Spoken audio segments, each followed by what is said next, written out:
Hey guys, welcome back to Velo Media, and today we're gonna go over the differences between the 2018 Jeep Wrangler Sport JL and the 2017 Jeep Wrangler Rubicon JK. What are the differences for new Jeep Wrangler owners? Now, before I get into this video, I need you guys to like and subscribe to this video and share it, because I'm going to share some really good information on the differences between these two Wranglers. So first off, I'm going to start off with performance. Both of these Jeeps does have the 3.6 liter V6 engine producing 285 horsepower. Now the 3.6 was a carryover for the JL. Now the difference is that with the JL you do have auto stop, and you do have an 8-speed transmission, versus the JK you have a 5-speed transmission. I should say 5-speed automatic transmission with the JK. Now you can both get these in the 6-speed manual, but the difference as far as performance is that with the 8-speed and the JL you do have better acceleration and better fuel economy, because it is an 8-speed transmission, versus the JK it might feel a little slow and sluggish because it's a 5-speed automatic. Now the JL is slightly lighter than the JK because it does have aluminum panels. Now if you are a true die-hard Jeep Wrangler fan, you can easily pretty much tell the visual differences just by looking at the front of it.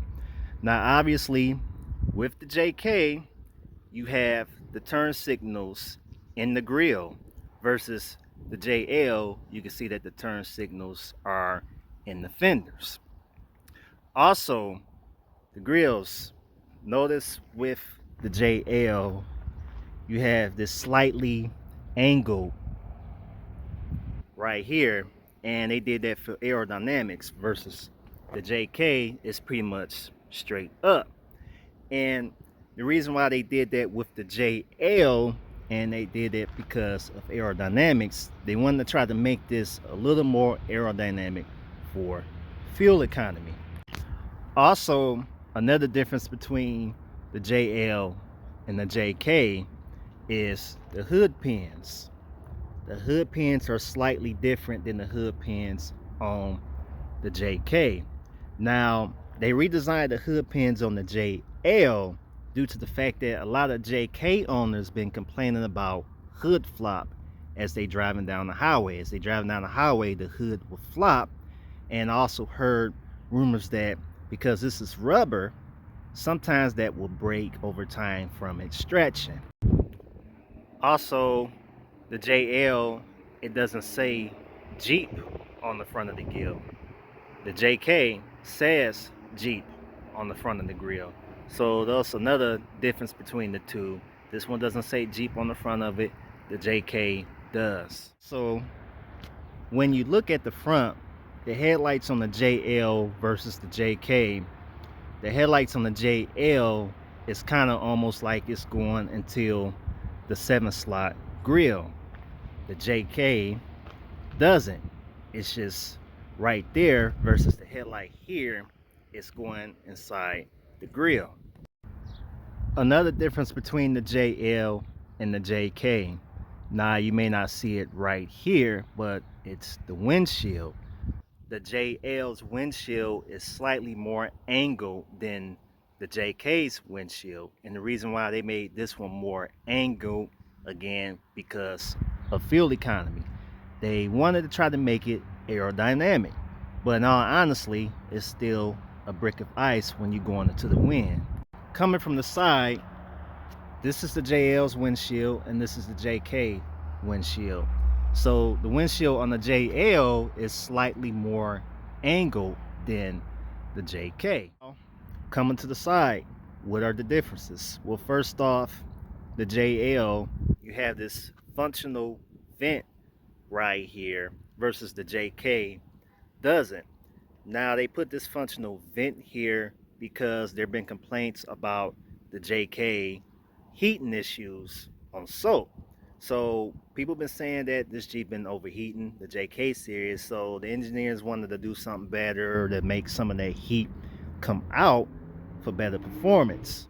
Now, as you get closer to each one on the sides, the JL, you have this body line going all the way back towards the rear versus the JK doesn't. And again, they did this for aerodynamics. The JK doesn't have that. And you probably already know this by switching from the JL to the JK. You notice that the door handles is also different as well. These door handles you pull to open the door. These door handles here, you push the button to open the door. Now, as we in the rear of both the JL and the JK, the JL, starting off with the JL, you have an integrated spoiler into the hot top. And again, they did that for aerodynamics to help with better fuel economy. Switching over to the JK, it doesn't have that. Now notice on the JK, you have the wiper at the top versus the JL. The wiper is pretty much hidden behind the tire. Also keep in mind the differences. The license plate on the JL is on the bumper versus the license plate on the JK is on the body. Now, personally, in all honesty, I don't really like the license plate being that low because out here in Michigan, the plate is exposed to a bunch of salt and corrosion from the tire throwing up against the license plate. Now the JK, I kind of like that style better because the plate is not getting dirty as fast. Now, yes, I could get the plate cover for it, watertight or whatever, but I'm just speaking honestly how I feel about the way it's set up, the way the plate is set up, I should say.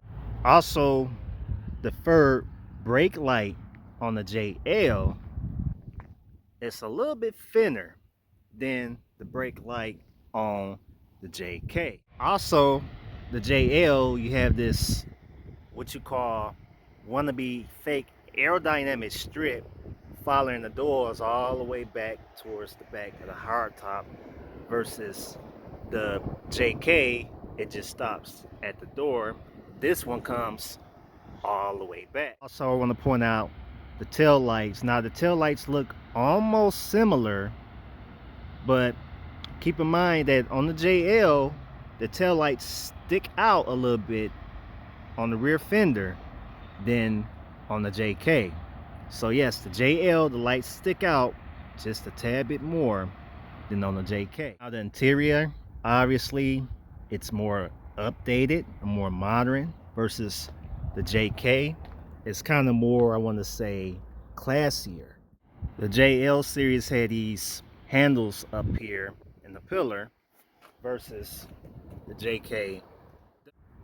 I also want to point out the headlights. Now, obviously, with a Sport S, it doesn't come with LED headlights unless you go up to the Rubicon of the JL series.